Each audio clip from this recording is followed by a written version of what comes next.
What's going on, everybody? This is Ray Cabana with another video here in the Podcast Dojo. I know that I come in and I come out of the Podcast Dojo, but as some of you may remember, I do have another channel called Nerdy Cabana.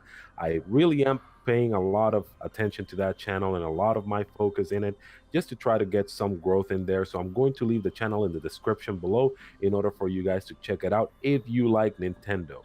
Now, today, I have a very special guest that I was able to meet through Nintendo videos, and his name is AndresRestart. We have a very interesting video on two creatures that we decided to talk about.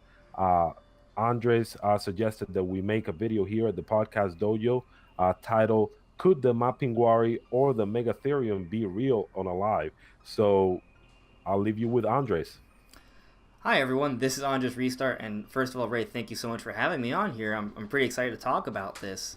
But so here's the thing, just full-on disclaimer: we're not like scientists or researchers that know a whole bunch about this, right? We're just two nerds on the internet that want to talk about this. That said, when I was doing some research into this, light research, right? Like if doing a YouTube search and Google search, I noticed that there wasn't really too many people out there that were really talking about this in too much detail. Like you have all those fake videos or things like that, but there isn't really anything quite hardy. And this is going to be more of a discussion video. But nevertheless, I do want to cover these two different creatures. Now, first of all, the Mapinguari, that is a folklore tale, a myth. It is a creature that is supposedly all the stories come from all around South America, not just one particular area. And this creature is basically described as a big creature, that is very large with red fur, backwards like claws, a man-eating mouth around the belly area, and it's a very scary creature. It's kind of like the Sasquatch for South America. And then we also have the Megatherium. Now, Megatherium is a real living animal that is acknowledged by the scientific community, but it's extinct. It was supposedly went extinct around 10,000 years ago. Okay, and the Megatherium is basically a giant sloth. And I'll put some images up so you definitely can see how that looks. So it's a giant sloth that has, backwards looking claws, that has a big gland around the belly area. So its description kind of matches up relatively well to the Mapinguari. So here's the thing. The theory is that the Mapinguari is actually a still living Megatherium. Maybe Megatherium somehow has made it through to today. So just from that quick description right there, how do you feel about this? How do you feel about this potential creature being alive? The way that I feel about this potential creature being alive is that honestly, we don't know, and I think that's the beauty of this world, right? We tend to think that we know everything, that scientists have identified every creature out there, but I think what makes all of this is very interesting is that we live in a world that we don't know what is what's real, how far reality goes, right? This could be a creature right here that it, in fact, besides being a legend in South America, perhaps it did exist at some point. And who are we exactly to say that, hey, it's still not around? We have not seen everything out there in the world, and neither have scientists. So, in my opinion, is it a possibility that this creature is still out there, or if it's even, or if the Megatherium is even the Mapinguari? Who knows, right? I don't think we will ever have that answer, but I think that's why we're here. I think that's why we're sitting down, looking at each other right now and talking about this, just so people know and get a little bit more informed on what this is. Yeah, so I'm kind of in agreement with you there, except for one thing. I have the hope that maybe someday we will know, right? Of course, you can never say for sure if you don't find it, but you could probably come to a pretty high likelihood that it's not real if we do a full-scale search of South America. And a lot of people would say, oh, but we've already explored everything. It's not reasonable to think. Well, here's the thing. I don't actually think that's true. I think there are some big areas in the world that are not really that well explored. One big area, for example, is the rainforest in Brazil. It's a very large area. There's creatures and species being discovered there all the time. So the premise of a creature like this being there, in my opinion, isn't too far fetched because it's not an area that everyone can sort of explore. It's kind of hard to get there. It's very large. It's very dangerous. The amount of actual expeditions that have gone on there have been relatively limited. So I think it's possible, especially because we're discovering species from there all the time. Absolutely. And I think that what you just discussed about the rainforest down there in South America, I do think that that is a very good reason to believe that there is always a possibility for these type of living beings to be out there. Another big space that not everybody has explored to its end, of course, because it's impossible, is the ocean. And there's other mythical creatures that have been discussed that exist down there.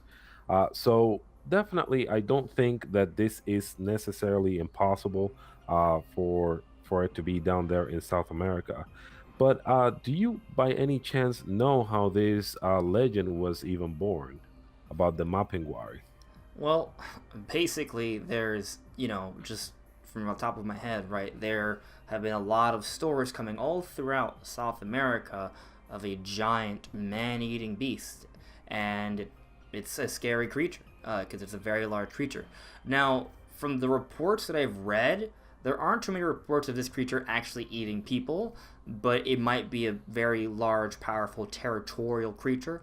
And it's been said that it kind of stands up in its two hind legs, kind of like a giant grizzly bear, to intimidate whenever other animals or people get within its territory. So this is not the kind of creature that people want to be around. So there have been numerous sightings, right? Kind of like Sasquatch, but there's no full-on documentation to prove its existence, right? Which is why it's considered to be a cryptid. And just for those who don't know, a cryptid is basically a creature that there have been stories or sightings about that some people believe are real, but there isn't enough evidence out there to prove its existence for the scientific community. Like, it's not acknowledged to be a living creature, but it might be, right? So that's basically what a cryptid is. Other examples of cryptids are Sasquatch, the Loch Ness monster. They're creatures along those lines are considered to be cryptids. And of course, a lot of people don't necessarily believe those are real, but some do. And there's that debate because it's not for sure. We don't know, but there have been sightings, and that's why people want to talk about it because it could be real. And actually, there have been animals that at one point we thought were either extinct that have become alive. Two great examples of that actually are I have them noted down here, the Javan elephant and the Arakan forest turtle. These are not the largest creatures in the world, but they're bigger. They're not just little insects, and they were thought to be extinct, but as it turns out, they are still alive and well. So the idea of an extinct creature being rediscovered has happened many times already. So it's not crazy to think that it could be possible that maybe Megatherium or some sort of variant of it could be the source for these stories, these sightings of this big creature all around South America. Some of the descriptions that we can see in some of the pictures that we are going to be sharing is that this creature is very hairy, is light, is actually very, very tall from what it seems. And another thing that is very descriptive of it is that it looks actually it resembles a lot like a giant weasel in a certain way. I'm not sure if that's the same opinion that you have. It almost looks like a bear to me with really long claws as well.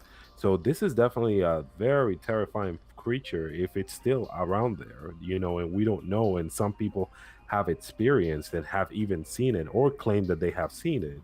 I would say even more terrifying than the Sasquatch. Uh, Yeah, well, this creature, based off the Megatherium, which is real, right? The Megatherium we have bones for, right? It's just the premise that it is the same creature as this legend of the Mapinguari, right? But based off the bones for the Megatherium, right, that is a giant sloth. It's a giant sloth. The sloth that is comparable in size to an elephant. I think I saw about that it could get up to be about 6 meters high, right? 6 meters is huge. That's ginormous. That's more than 18 feet. We're talking about almost 20 feet in size when standing full upright, which is insane. And actually, I grew up in Miami, Florida, right? And there is this museum, the Miami Science Museum, and they have this big, giant, life-size statue of this giant hairy beast. And it's actually for the Megatherium. So for me, growing up, I always had this kind of like question about, oh, what is this creature? Because I would always pass by whenever I go by the Miami Sands. Even one point I volunteered there, and they still have this giant statue of this giant sloth. So it's a very intimidating, powerful creature. But at the end of the day, it's a giant sloth. It's not a carnivore from what I know. Sloths aren't carnivores, but it is powerful. It can be territorial, and it can be dangerous. Well, how about when it comes to the Megatherium, we have gotten the bones of that. And according to the information that I actually do see over here on my cell phone, I'm looking at it as I'm talking right now. They say that it is almost comparable as the Mapinguari. So there, do you think that these two creatures were actually the same at all, or I would love it how to do you be, feel? right? Because I love the idea of cryptids being real.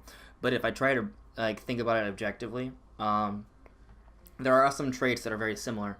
For example, the story of the man-eating mouth that has a second mouth around its belly. Well, that description matches up pretty well to what most sloths have, which is a big gland around its lower torso area, around the belly area. So I could imagine a lot of people who live there who have seen sightings of this who don't necessarily have an education on what sloths are or whatever. They just think this is a giant monster. They can maybe interpret that gland that's there to be a giant mouth. So in terms of that, it actually the Mapinguari story matches up pretty well to Megatherium, which is a giant sloth. And it's also said that the Mapinguari has reverse-like claws. So if you ever seen a sloth, sloths have very weird-looking claws. You could describe it as reverse side looking claws. So from that description, it also matches up pretty well. It's also described to have a kind of a reddish coat of fur, which also kind of lends itself towards looking like a big sloth. Um, it's not a normal looking sloth as we see in the pictures. The from my normal understanding of what a sloth is, it's more of a flatter looking face, right? But this one has kind of a longer snout. But that matches up with the bones from Megatherium. And maybe that's why not everyone who sees this creature just assumes it's a giant sloth, right? Because it doesn't look exactly like your traditional sloth. But I think the descriptions match up pretty well. However, the Megatherium bones are very large. They're very large. But there are some other variants of giant sloths, and maybe it's possible that if it's not the Megatherium, it could be another, maybe a slightly smaller version of still a giant sloth, still a big beast, still something that's kind of comparable in size to a rhinoceros or a grizzly bear, which is huge and scary, but not as big as the Megatherium, which can be as high as 6 meters and be more comparable to the size of an elephant. So maybe there's another variant of a giant sloth that could be the source for these stories, which is still kind of crazy to me. So I don't know. I don't know for sure, but I think it's at least possible, especially since the descriptions for both creatures do match up pretty well. Yes, I am seeing that they do match up pretty well. And, this is the fascinating thing. That's something that we like to talk a lot about right here in the podcast dojo. If it's not about abandoned locations, we do like to talk about the mysteries of life, whether it's about extinct animals and the possibility of having creatures that we don't even know about, or just what's going on in society as well. But this is definitely a topic that we would even like to keep on. If you guys right there in the comment section could let us know if this is something that interests you, we can definitely continue to do this and make this a series. But as far as the Megatherium and the Mapangwari, I think that their descriptions match very well. Unfortunately, there's no way for us to tell whether they are the same creature or not. There's a possibility that they are, but there's a possibility that they aren't. As Andre said, that it could just simply be a different variant. Uh, but it definitely matches up pretty well. Do you have anything else, anything left that you would like to discuss about both creatures? Well, I feel it's important to kind of be fair on both sides of the argument that these are all based off sightings and reportings, right? Those sightings aren't necessarily the most reliable form of information either, right? So even though there are sightings, that doesn't necessarily mean that there is a creature out there, right? And at the same time, this creature might not, even if it is real, it might not be a giant sloth. It could be something else. But I do think that if these reportings are real, right, and it's not based solely off fantasy or people getting scared and associating it to a legend as opposed to actually seeing something, if these sightings are 100% legitimate, I do think it's a high likelihood that some sort of giant sloth variant is what the Mapinguari actually is. Whether that's Megatherium or some sort of change, I think it's possible. And if you think about it, this creature was around when humans were alive, right, 10,000 years ago. And the main reason that scientists believe why the Megatherium went extinct was because of hunters. So there has been a history of humans hunting giant sloth.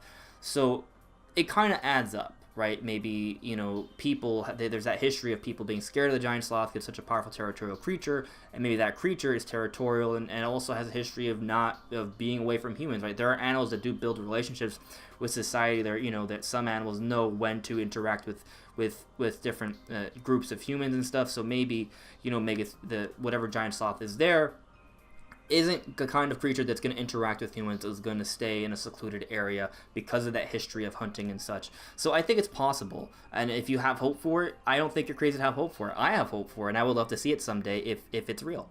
But at the same time, I also know there's a fair chance it's not real. So I'll just say 50-50. I would definitely, and I'm pretty sure that those who are viewing us right now would really like to know if it was real or not, or if it's even the same creature or not. Well, thank you very much for coming here to the podcast dojo, Andres. This was a fun discussion, and we would like to have you, the viewer, to tell us in the comment section below, what do you think of the Mapinguari? What do you think of the Megatherium? Are they the same creature? Is there a possibility that the Megatherium or the Mapinguari is actually in South America, somewhere in one of those jungles? Please leave it down in the comment section below. As I said, if you do like this series, Andres Restart and myself would love to keep doing this. This is very fun, very interesting, some topics that we actually do enjoy. Another thing is, remember that you can find Andres Restart at his same name. His channel has the same name, Andres Restart. And if you enjoy Nintendo and video games, he has you covered with all the latest news, theories, discussions, etc. Just like you saw him over here, he gets pretty deep into stuff. And also check me out, Nerdy Cabana. That's the reason why I haven't been here in a while. I've been paying a lot of attention to that channel. So both of the links are going to be in the description below, guys. Thank you so much for your support. This is Ray Cabana, wishing you a blessed one. See ya. Take care.